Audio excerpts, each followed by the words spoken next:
Hujambo na karibu kwenye mtandao wa Jurista TV, nikikuletea tukio ambalo limeweza kufanyika hivi siku ya leo. CS Murkomen ameweza kuwa na kikao na wanahabari wote na kuashiria kama yafuatayo. Mwanzo, kifo cha Albert Ojwang.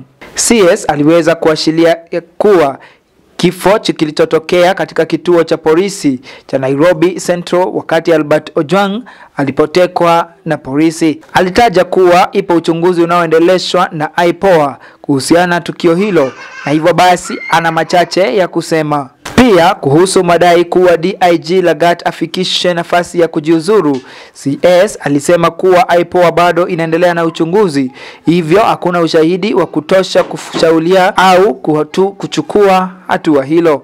DIG Lagat ni afisa mwenye uzoefu, akona tajriba kubwa katika kazi yake, na hivyo basi IPOA itaweza kuashiria vile itakavyofanyika ili kuimarisha ubora na ushahidi wa kuwajibika katika polisi. CS Murkomen alisisitiza umuhimu wa uwazi wa kuwajibika katika mfumo wa polisi na kueleza dhamira za serikali kuboresha ukaguzi ndani ya polisi kupitia CCTV na kushirikiana na IPOA.